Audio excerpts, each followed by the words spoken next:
Jesus commanded us to take the gospel to the very ends of the earth. And if you feel God may be calling you to do so, let me introduce you to rural Japan.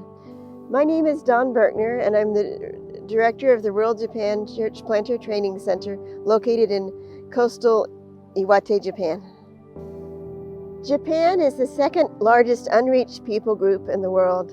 And while all of Japan is unreached, urban and rural Japan are in missiologically different stages.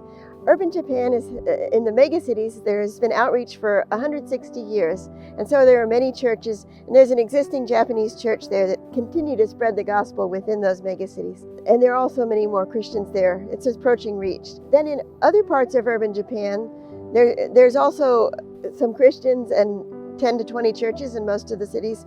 And again, there's a base from which the gospel can further expand, but there's a little bit more need for people from the outside to help mobilize and equip people to continue that process. The situation in rural Japan is somewhat different, however. The rural Japanese truly are the ends of the earth. Out of 1,000 rural Japanese, only one is a Christian. The majority of rural towns and villages don't have a single church yet, and there are 1,640 places still waiting for their first church. Further, there are almost no Christian missionaries going to these areas, and there's not only no churches, but also no Christian influence in the majority of these areas. Even though all remaining areas without a single church are in rural Japan, 95% of missionaries go to the urban areas and only 5% to the rural areas. So there's a huge imbalance in the distribution of missionaries between urban and rural Japan. There's been a lot of progress in urban Japan over the years, but no matter how much progress there is in urban Japan, because of the way the culture works in Japan, the gospel is not flowing back into the rural areas. The only way we can see a change is if people intentionally go to these unchurched towns and villages and live among the people to share Jesus in an incarnational way. Think of one nation like one pond. For many nations, if you drop a stone of the gospel in the pond, the gospel will spread throughout the nation, the ripples of the gospel. However, in Japan, the situation is quite different. Urban Japan is like a pond, and the rural areas of Japan are each like separate ponds. And no matter how many stones you drop into the pond of urban Japan, the ripples will never reach the rural areas. So the only way we're going to reach those is by intentionally dropping stones in each of those rural ponds. And in that way, the gospel can reach all of Japan. In the last 20 years, only 150 churches have been planted in rural Japan. So to reach the 1,640 remaining unchurched rural municipalities in Japan would take 200 years, and that's not good enough. We can do better with your help. So one of the greatest ways we can reach the ends of the earth is to plant churches in rural Japan, so that in our generation, with thousands more church planters, we can see the 14 million people living in these towns have the chance to spend eternity with Jesus. Who will go that they might hear? Could God be calling you to go? And how can you move forward on that journey? One way is to explore whether the Rural Japan Church Planter Training Center in Iwate, Japan is the next step on your journey to a lifetime of service in one of the spiritually neediest areas of the world. The training center is located in a part of Japan that is truly the ends of the earth. The training center provides an opportunity for first-term missionaries to be pragmatically equipped for a lifetime of service while actively contributing to a rural church plant in a cluster of 4 previously unchurched rural towns and villages. And after your first term, you'll be ready your second term to relocate and lead a church plant in one of the many remaining unchurched areas in rural Japan.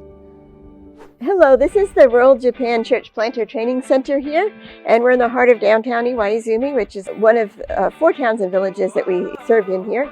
And the others are Tanohata Village, Fudai Village, and Noda Village. And all 4 of these were impacted by either the 2011 tsunami or the 2016 and 2019 typhoon disasters. So it's been church planting in a rural area that previously had no church, simultaneously with leading Christian relief work for the area. And so that's the background for the ministry here. And why don't we go inside and explore the training center together? So the Rural Japan Church Planter Training Center here has 4 primary components, and the first of these is language and cultural acquisition. You can come for 4 years if you don't already speak Japanese and learn Japanese as part of the program here, or if you are already fluent in Japanese, you can come for a shorter 2-year program. And the Japanese acquisition involves online language classes with professional Japanese teachers and in a very structured type of learning, so you progressively acquire the language while you're using it in an immersion environment in everyday life and ministry. And then we also supplement that with religious vocabulary and religious Japanese study. So a second component of the training center program is studying rural church planting. And this isn't so much formal classroom training as it is a series of seminars, informal interactions and discussions, and also just serving together with a more experienced rural church planter, so you can learn the things that can only be caught and not taught from a book. So the third aspect of the Rural Church Planter Training Center program is practical hands-on training to gain in-depth experience in rural church planting by being part of an active rural church plant that's ongoing in this 4-town area. And this is called Kita Sandiku Christ Church, and so you'd be part of that church planting team, and you'd be involved in various ways. You'll be progressively exposed to all aspects of a rural church plant so that you understand the whole process. You'll also gain increasing levels of responsibility as your ability in Japanese and your ministry experience increases.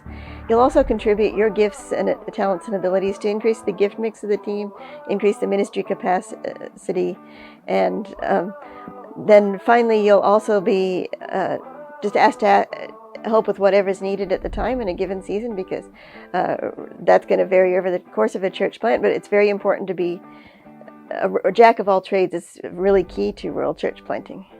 So the fourth component of the training center program is field trips, and this is to ensure broad and varied exposure. So by serving on the local church planting team, you get in-depth exposure, and through the field trips you get a broad and diverse exposure. So you'll be dispatched several times a year to assist other rural ministries, and then there will also be times we'll take seed sowing field trips to totally unengaged, unchurched areas. And then finally, during your last year, there'll be a time during that year to take an exploratory trip to look at potential areas that God may be leading you to start a church plant in your second term.